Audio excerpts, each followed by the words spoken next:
4 দিনের সফরে আগামীকাল চীন যাচ্ছেন প্রধানমন্ত্রী শেখ হাসিনা। এ সফরে দুদেশের মধ্যে $700 কোটি ঋণ চুক্তি এবং নিজেদের মুদ্রায় লেনদেনের সিদ্ধান্ত সহ অন্তত 10টি সমঝোতা স্মারক সই হতে পারে।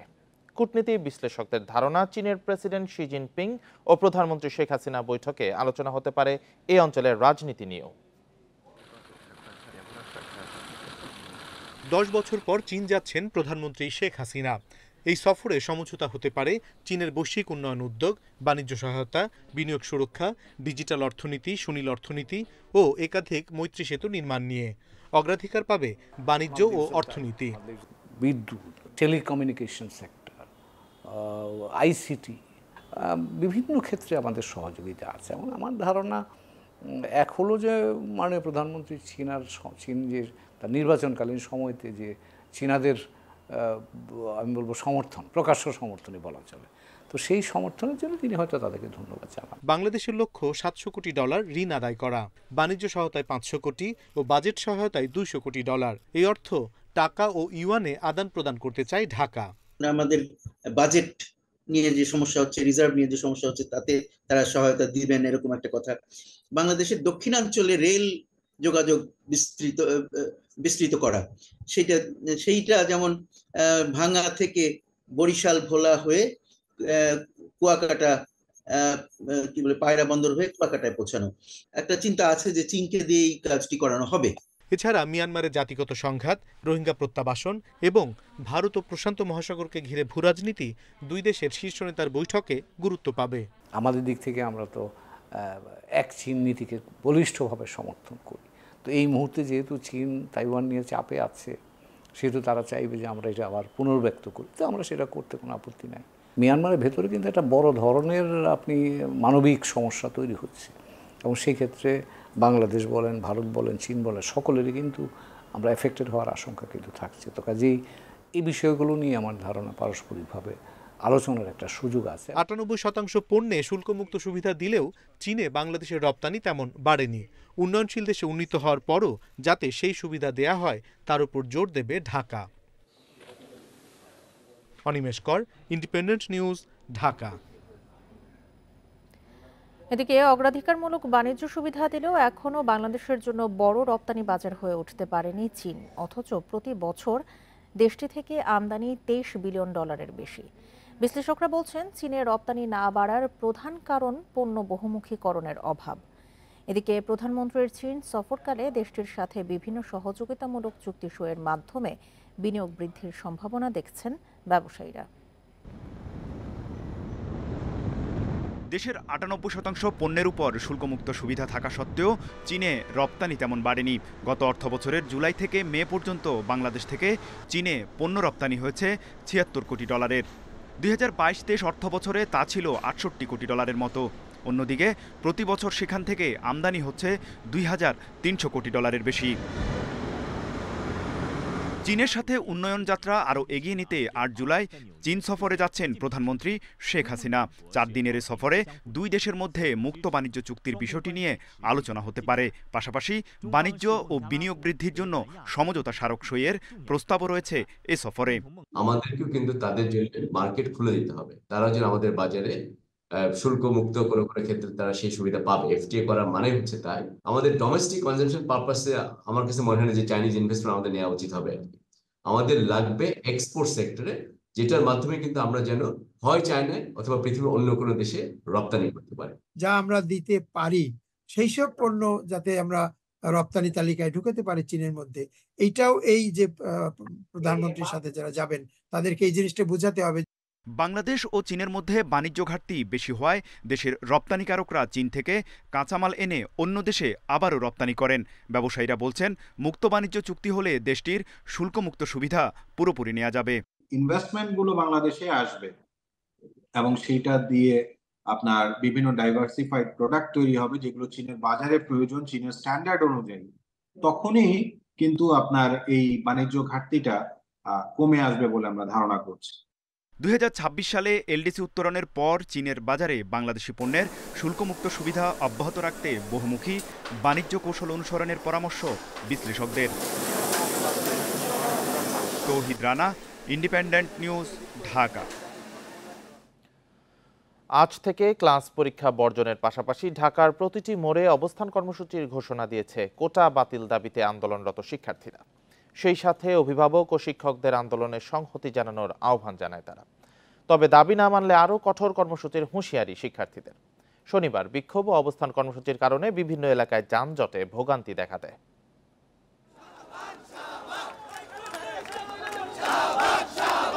কোটা বাতিলের দাবিতে আন্দোলনের পঞ্চম দিনেও রাজপথে সক্রিয় শিক্ষার্থীরা। শনিবার বিকেল 3:30টায় ঢাকা বিশ্ববিদ্যালয় থেকে পলাশী, ইডেন কলেজ, নীলক্ষেত হয়ে শাহবাগে সড়ক অবরোধ করে তারা। আমাদের দাবি হচ্ছে 18-র যে পরিপত্র ছিল সেটা পুনর্বহাল চাই আমরা।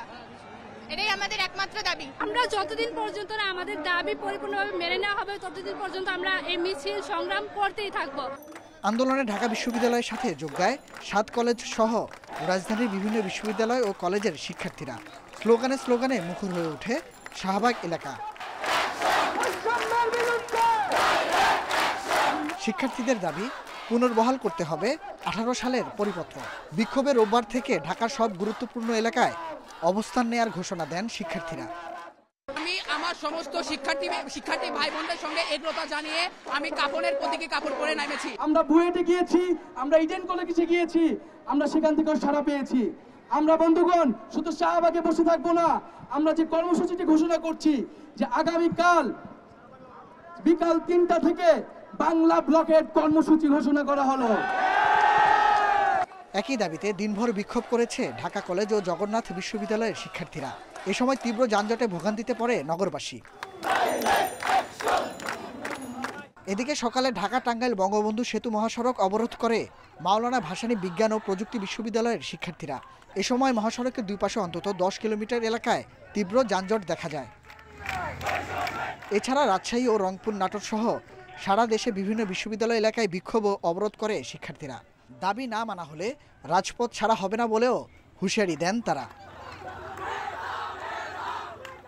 Nahid Kamal, independent news, Dhaka. Quota বাতিলের দাবিতে শিক্ষার্থীদের চলমান আন্দোলনের সমর্থন জানিয়েছে বিএনপি। দলের মহাসচিব মির্জা ফখরুল বলেছেন, আইনের দোহাই দিয়ে আন্দোলন দমন করা যাবে না। অন্যদিকে বিএনপি নিজেরা ব্যর্থ হয়ে ছাত্রদের কোটা বিরোধী আন্দোলনে ভর করেছে বলে মন্তব্য করেছেন আওয়ামী লীগের সাধারণ সম্পাদক ওবায়দুল কাদের। রাজধানীতে আলাদা অনুষ্ঠানে এসব কথা বলেন তারা। সরকারি চাকরিতে কোটা পদ্ধতি বাতিলের দাবিতে আবারও পথে নেমেছেন বিশ্ববিদ্যালয়ের শিক্ষার্থীরা। 2018 সালের পরিপত্র পুনর্বহালের দাবিতে চলছে আন্দোলন। টানা কয়েকদিন ধরে দেশের বিভিন্ন স্থানে চলছে বিক্ষোভ, মিছিল, পদযাত্রা, সড়ক অবরোধ ও সমাবেশ। শিক্ষার্থীদের এই আন্দোলনকে সমর্থন জানিয়েছে বিএনপি। শনিবার দুপুরে চেয়ারপারসনের গুলশানের কার্যালয়ে সংবাদ সম্মেলনে দলের মহাসচিব মির্জা ফখরুল ইসলাম আলমগীর ছাত্রদের ন্যায্য দাবি মেনে নিতে সরকারের প্রতি আহ্বান জানান। সাধারণ ছাত্র সমাজের কোটা সংস্কার আন্দোলনের ন্যায্য ও যৌক্তিক দাবি সমূহের সঙ্গে আমরা একমত। আইন ও বিচার বিভাগের দোহাই দিয়ে ছাত্র সমাজের যৌক্তিক দাবি সমূহকে দমানোর সকল অপচেষ্টাই ব্যর্থ হবে বলে আমরা বিশ্বাস করি। আমরা আশা করি সরকার সময় থাকতে ছাত্র সমাজের যৌক্তিক ও ন্যায্য দাবিসমূহ মেনে নেবে। এদিকে দুপুরে রাজধানীর বেইলি রোডে পাহাড়ি ফল মেলার উদ্বোধনী অনুষ্ঠানে সড়ক পরিবহন ও সেতুমন্ত্রী ওবায়দুল কাদের কোটা সংস্কার আন্দোলনে বিএনপির সমর্থনের সমালোচনা করেন। বলেন, তারা এখন ছাত্রদের আন্দোলনে ইন্ধন দিচ্ছে। এখন বিএনপি কাজই হচ্ছে অন্যদের ইস্যুর উপর ভর করা।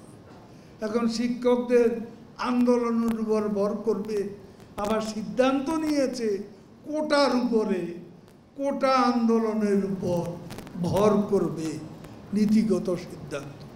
এটা তো কোর্টের ভার্ডিক্টের ব্যাপার। আমরা তো কোথাও এই কোটা রাখিনি। খালেদা জিয়ার সুচিকিৎসা নিয়ে বিএনপি জাতিসংঘের হস্তক্ষেপ চায় এমন মন্তব্য করে ওবায়দুল কাদের বলেন, এ নিয়ে জাতিসংঘে নালিশ করে লাভ হবে না। তার বিশেষ আমন্ত্রণে। Jahanara Parvin, independent news, Dhaka.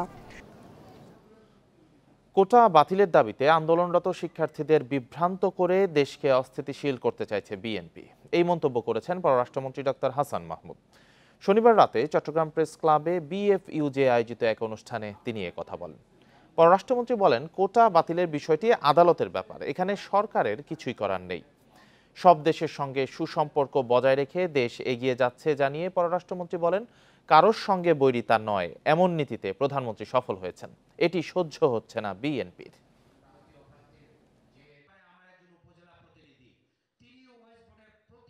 High court রায় দিয়েছে কোটা পদ্ধতি বহাল করার জন্য, এটি সরকারের কোনো সিদ্ধান্ত নয়, এটি কোর্টের সিদ্ধান্ত, এখানে সরকারের কোনো হাত নেই।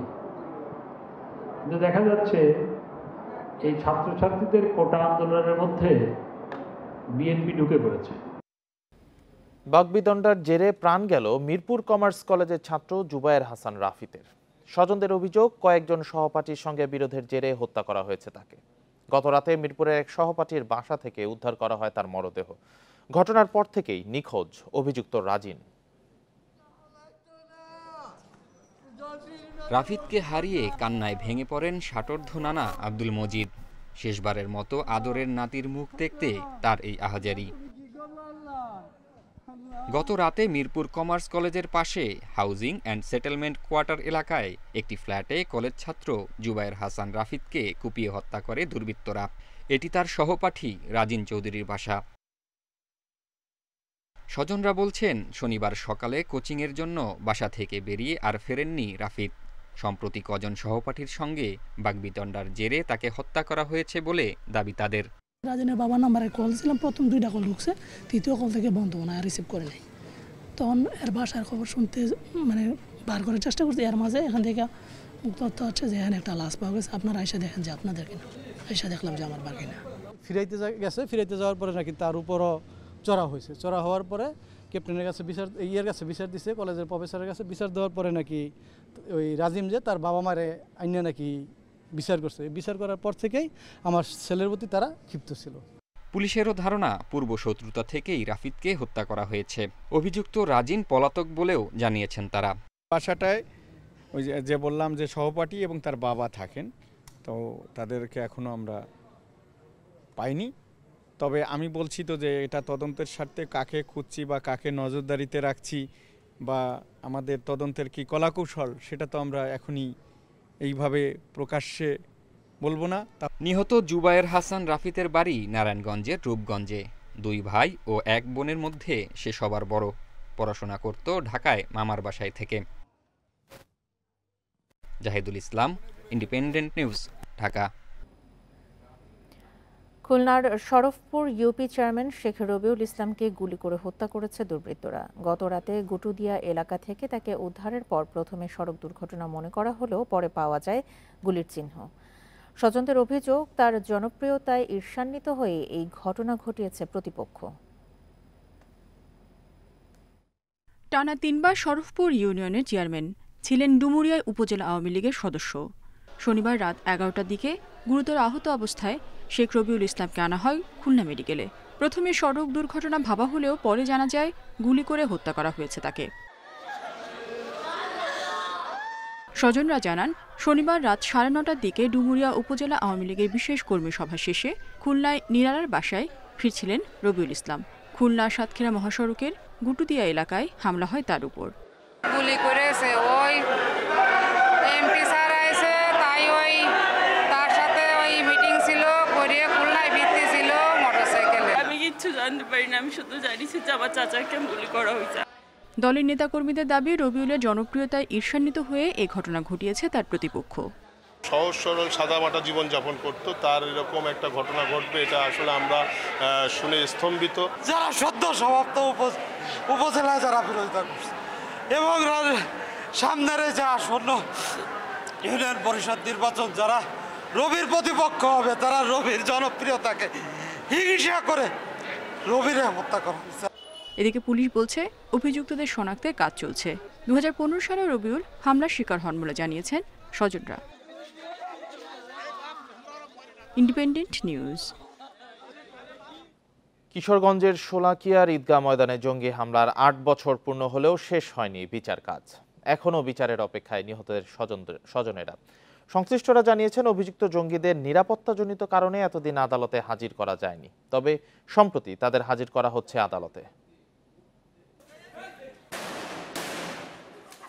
2016 সালের 7 জুলাই ছিল ঈদ উল ফিতরের দিন। কিশোরগঞ্জের শোলাকিয়ায় ঈদের নামাজের জন্য সমবেত হয়েছিলেন মুসল্লিরা।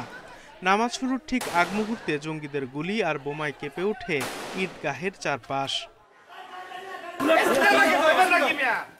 ঈদগাহের কাছে একটি নিরাপত্তা চৌকিতে অতর্কিত হামলা চালিয়ে 2 পুলিশ সদস্যকে হত্যা করে জঙ্গিরা। পুলিশের সঙ্গে বন্দুকযুদ্ধে নিহত হয় জঙ্গি আবির রহমান। সেদিনের বিভীষিকা আজও ভুলতে পারেননি এলাকাবাসী। ওই দিনের ঘটনা আমি মসজিদে দোতলা থেকে দেখছি যে পুলিশে তারা খুবই হত্যা করে। গুলি শব্দ শুনে আমরা খুবই আতঙ্কের মধ্যে ছিলাম। সেদিন নিজের ঘরে থেকেও গুলিবিদ্ধ হয়ে নিহত হন গৃহবধূ ঝর্ণা ভৌমিক। ঘটনার বিচার পাওয়ার অপেক্ষা শেষ হয়নি তার স্বজনদের। মা ঝর্ণা ভৌমিক জঙ্গিদের গুলিতে মারা যায়। কিছুদিন আগে আমার বাবা মারা যায়। আমি আর আমার ভাই একলা হয়ে গেছি প্রায়। আমার বাবা তো জঙ্গি হামলার বিচারটা দেখে যেতে পারলো না। অভিযুক্ত জঙ্গিদের একাধিক মামলায় মৃত্যুদণ্ডাদেশ থাকায় নিরাপত্তাজনিত কারণে এতদিন আদালতে হাজির করা যায়নি। তবে সম্প্রতি বাড়তি নিরাপত্তায় তাদের আদালতে হাজির করে সাক্ষীদের জবানবন্দি নেওয়া শুরু হয়েছে। আমরা বিশেষ কায়দায় বিশেষ আইনের সুযোগে আমরা এই আসামিদেরকে হোলি আর্টিজানের মামলা থেকে আমরা কিছু রোজ কারাগারে নিয়ে আসি এবং আমরা সাক্ষী শুরু করি। শোলাকিয়ায় জঙ্গি হামলার ঘটনায় সন্ত্রাস দমন আইনের মামলায় আসামি 24 জন। তাদের মধ্যে 5 জন কারাগারে, বাকিরা বিভিন্ন সময় আইন শৃঙ্খলা বাহিনীর সঙ্গে গোলাগুলিতে মারা গেছেন। Independent news. শনিবার দেশে পবিত্র মহরম মাসের চাঁদ দেখা যায়নি, ফলে জিলহজ মাসের 30 দিন পূর্ণ হচ্ছে আজ। সোমবার থেকে মহরম মাস গণনা শুরু হবে। সেই হিসেবে 17 জুলাই পবিত্র আশুরা পালিত হবে। শনিবার সন্ধ্যায় এই সিদ্ধান্ত জানায় জাতীয় চাঁদ দেখা কমিটি। সভায় আবহাওয়া অধিদপ্তর এবং মহাকাশ গবেষণা ও দূর অনুধাবন প্রতিষ্ঠান থেকে পাওয়া তথ্য পর্যালোচনা করা হয়। এতে দেখা যায় শনিবার সন্ধ্যায় বাংলাদেশের আকাশে কোথাও মহরম মাসের চাঁদ দেখার খবর পাওয়া যায়নি। সোমবার মহরম মাস গণনা শুরু হবে। সে অনুযায়ী 17 জুলাই সোমবার পবিত্র আশুরা পালিত হবে।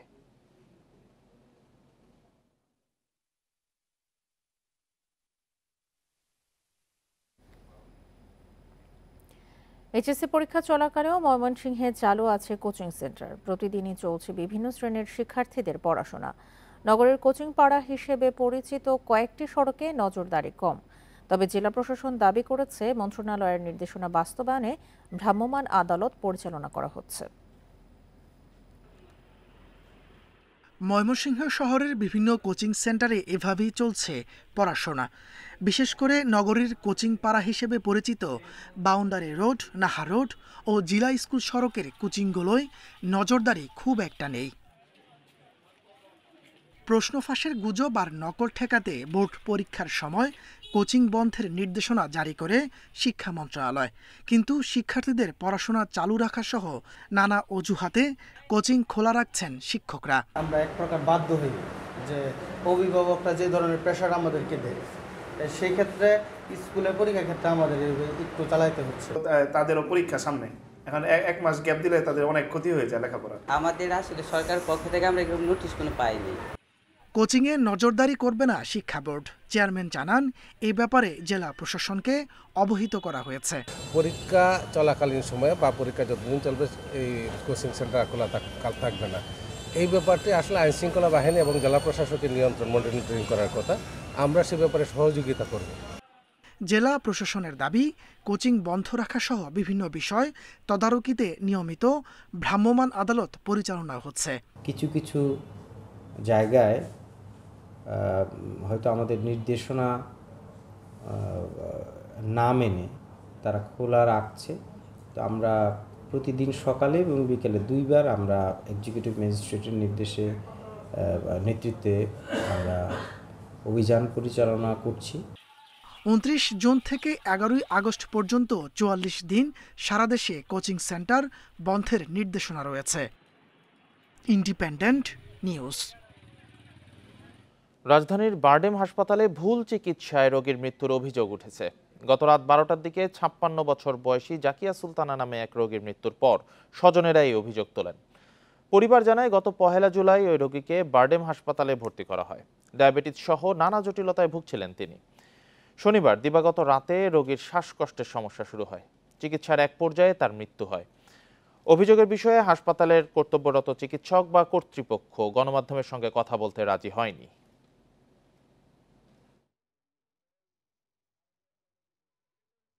মেরে ফেলছে চোখের সামনে, মানে মানুষকে আমরাও দেখছিলাম যে রোগী আমরাও দেখছিলাম, কথা হচ্ছিল। আমার মা মারা গেছে, এটার তো আর ক্ষতিপূরণ হবে না, কিন্তু আমরা চাই যে এটার সুষ্ঠু একটা বিচার হোক। যার জন্য এটা মারা গেছে পুরো টিমটা, এটার পিছনে কারা কারা কোন কোন ডাক্তার দায়ী সেটার তদন্ত হোক। চলতি মৌসুমে 6টি দেশে যাচ্ছে রংপুরের হাড়ি ভাঙা আম। এরই মধ্যে 30 কোটি টাকার অর্ডার পেয়েছেন বাগান মালিক ও ব্যবসায়ীরা। তাদের আশায় এবার জেলায় 250 কোটি টাকার আম উৎপাদন হবে। 3 দশকে হাড়ি ভাঙা আম বদলেছে 90টি গ্রামের মানুষের ভাগ্য। 90-এর দশকে রংপুরের মিঠাপুকুর উপজেলার খোরাগাছের তেকানি গ্রাম থেকে হাড়ি ভাঙা আম ছড়িয়ে পড়ে পাশের পদাগঞ্জ সহ 90 গ্রামে। চলতি বছর জেলার 1935 হেক্টর জমিতে বাণিজ্যিকভাবে এর আবাদ হচ্ছে। তবে এই মৌসুমে ফলন নিয়ে সন্তুষ্ট নন বাগান মালিকরা। গাছের ফলন একটু কম আগের থেকে, গত বছরে যা হচ্ছে তার থেকে 3 ভাগের 2 ভাগ, মানে অনেক কম।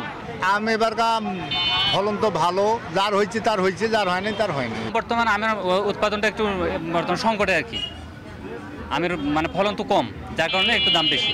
হাটে বাজারে এখন হাড়ি ভাঙা সুবাস, স্বাদ গন্ধের কারণে হাড়ি ভাঙার সুনাম ছড়িয়েছে বিদেশেও। এবার মাটি, কাঠ, পাথরে 9 শতাধিক ভাস্কর্য করেছেন পুরান ঢাকার পান্নিটোলা এলাকার শিল্পী শঙ্কর ধর। ক্ষুদিরাম, সূর্য সেন ও প্রীতিলতার অবয়ব বানিয়েছেন। 52 ভাষা শহীদ, 69-এর গণ আন্দোলন, মুক্তিযুদ্ধ ও বঙ্গবন্ধুর ভাস্কর্যও করেছেন। জাতীয় পর্যায়ের কোনো সম্মাননা না পেলেও আক্ষেপ নেই বলে জানালেন এই শিল্পী।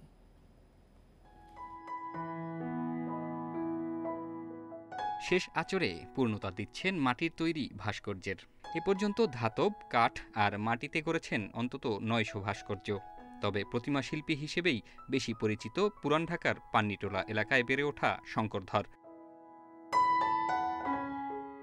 সরু গলির ওপর বাড়িটির দিকে তাকালে চোখে পড়ে এসব শিল্পকর্ম। 10 বছর বয়স থেকেই গড়তেন ছোট ছোট প্রতিমা, বিক্রি করা হতো রথের মেলায়। স্বাধীনতা সংগ্রামীদের স্মরণে ক্ষুদিরাম, সূর্য সেন ও প্রীতিলতার ভাস্কর্য করেছেন। 52-র ভাষা শহীদ, 69-এর গণ আন্দোলন ও মুক্তিযুদ্ধ ছাড়াও মহাত্মা গান্ধী, বঙ্গবন্ধু শেখ মুজিবুর রহমান সহ ভাস্কর্য করেছেন অসংখ্য মনীষীর। কাজ করেছেন হল্যান্ড, যুক্তরাজ্যেও, পেয়েছেন স্বীকৃতিও। শহীদদের প্রতি সম্মান ও দেশের প্রতি দায়িত্ববোধ থেকে এসব কাজ করেছেন তিনি।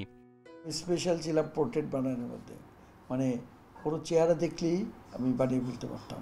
65 মানে যুদ্ধ, 64 দাঙ্গা, সব কিছুর মধ্যে আমার একটা পার্টিসিপেশন ছিল, মানে এই সেই করতে করতে আমি 7ই মার্চের বঙ্গবন্ধু ভাষণ, অসহযোগ আন্দোলন, এরকম করতে করতে আমি একটা দেশাত্মবোধ ভিতরে আমার জাগে। অর্থ কষ্টে জীবন কাটলেও আক্ষেপ নেই শিল্পীর। তার মতে শিল্পীরা বাস করেন স্বপ্নের জগতে, অল্পে খুশি থাকলেই মেলে আত্মার শান্তি। শিল্পীরা সবসময় স্বপ্নের বাস করে। শিল্পীদের জীবন কিন্তু তাদের ফ্যামিলিতে থাকে না, শিল্পীরা কিন্তু সবসময় ফ্যামিলি থেকে বিচ্ছিন্ন। তা আমার ধারণা, মনে মনে আমি চিন্তা করি যেসব, আমিও কিন্তু এর ব্যতিক্রম না। শিল্পীরা কোনোদিনও ফ্যামিলিকে খুশি করতে পারে না। আগে রৌপ্য দিয়ে জাতির পিতার ভাস্কর্য গড়লেও এবার স্বর্ণের ভাস্কর্য গড়তে চান শঙ্কর ধর। জাহিদুল ইসলাম, ইন্ডিপেন্ডেন্ট নিউজ, ঢাকা। আর এই ছিল এখনকার মতো ইন্ডিপেন্ডেন্ট সংবাদে। ইন্ডিপেন্ডেন্ট টেলিভিশনের সব খবর আরো বিস্তারিত জানতে চোখ রাখুন ফেসবুক, ইউটিউবে। ধন্যবাদ সবাইকে।